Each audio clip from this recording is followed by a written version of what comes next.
আর এই রুবেল মুন্সি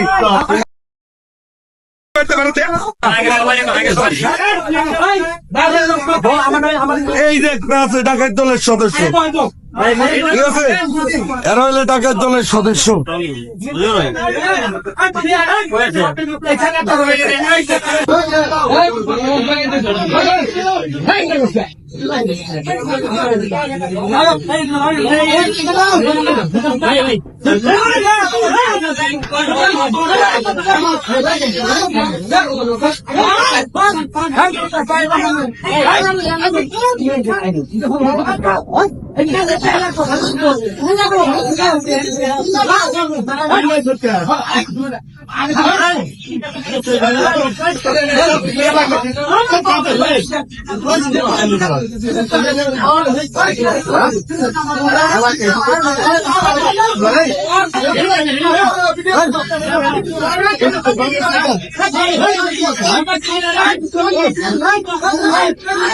বাংলাদেশের জনপ্রিয় content creator Imran BP Talukdar, অনেকে বিপি ইমরান বলে ওনাকে চেনেন।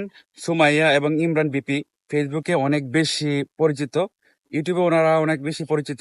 তারা মূলত কাপড় ব্লগ তৈরি করেন এবং সামাজিক অনুপ্রেরণামূলক অনেক ভিডিও বানান। উনি ডাকাতি করতে গিয়ে ধরা খেয়েছেন। এটা কি আপনাদের আদৌ মনে হয় যে উনি আসলে ডাকাত টাইপের কেউ? ওনার কথাবার্তা কি মনে হয়, আর ওনার বডি স্ট্রাকচার দেখে কি মনে হয় উনি ডাকাতি করতে পারেন? অবশ্যই না। আমার যেটা মনে হয়, উনি আসলে, আমরা কিছুদিন আগে জানি যে ইমরান বিপির বাসায় ডাকাতি হয়, এবং ডাকাতি হওয়ার পরে উনি কিন্তু এটা নিয়ে একটা মামলাও করেন, যে তার বাসায় কে কে ডাকাতি করেছেন সন্দেহমূলক ভাবে একটি মামলা করেন উনি। তো সেই ক্ষেত্রে ওনার বাসার আশেপাশের যে লোক হয়তো বা ওনাদের ইনভলভমেন্ট ছিল, ওনাদের নাম হয়তো দিয়েছেন, অথবা ভাই বাতি যারা আছে তাদেরকে একটা মামলা দিয়েছে।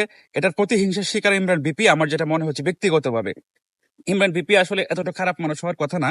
আর সে সাভারের যে এলাকাটাই থাকে, এটা, এখানে সে একটি বাসা করেছে, ঠিক আছে, কিন্তু এটি তার যেটা বলে আদি নিবাস না। আদি নিবাস আপনারা সবাই জানেন নেত্রকোনা।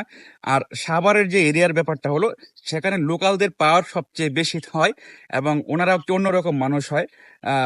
সাভারের মানুষের প্রতি সম্মান রেখেই বলবো, ওনাদের অনেক টাকা পয়সা হয়ে গেছে, অনেক টাকা পয়সা আছে, কিন্তু অনেক মানুষ আছে এখানে আনকালচার, পড়াশোনা জানে না, তারা আসলে মানুষকে সম্মান করতে জানে না, রেসপেক্ট করতে জানে না। আমিও একটা জায়গায় ছিলাম সাভারের, আমি একটা মেডিকেল কলেজে পড়তাম। এখানে আশেপাশের পরিবেশ দেখেছি, এখানের মানুষের সাথে লোকাল মানুষের ব্যবহার দেখেছি। আবার অনেক ভালো মানুষও আছে, কিন্তু ম্যাক্সিমাম মানুষই খারাপ। তো আমার মনে হচ্ছে ইমরান বিপি এই প্রতিহিংসাটার শিকার। তো সেই ক্ষেত্রে আমার মনে হয় যে এটা সুষ্ঠু তদন্ত হওয়া দরকার, এবং ওনার ভিডিও যারা এভাবে করে সোশ্যাল মিডিয়ায় ছড়িয়েছেন তাদেরকে আইনের আওতায় আনা দরকার। প্রমাণ ছাড়া একটা মানুষকে কেন কিভাবে এভাবে মারতে পারে এবং সোশ্যাল মিডিয়াতে ভিডিও দিতে পারে, এটা আমার বোধগম্য নয়।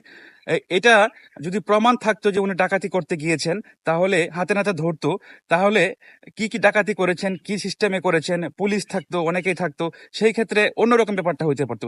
একটি নাটক সাজিয়ে একটা ঘরে আবদ্ধ করে, রুমে আবদ্ধ করে পেটাচ্ছেন ওনাকে, চড় থাপ্পড় দিচ্ছেন, এবং এটাকে আপনারা সোশ্যাল মিডিয়ায় ছড়িয়ে দিচ্ছেন। এটা তো বোঝা যাচ্ছে পুরো ট্র্যাপ, এটা তো না বোঝার কিছু না। আর কিছু কন্টেন্ট ক্রিয়েটর ইমরান বিপি ডাকাতি করেছে এটা নিয়ে কন্টেন্ট বানিয়ে ছেড়ে দিচ্ছে, যে বহু ব্যবসায়ী বহু ব্যবসায়ী। আরে ভাই, আপনারা সত্যি মিথ্যাটা যাচাই করেন।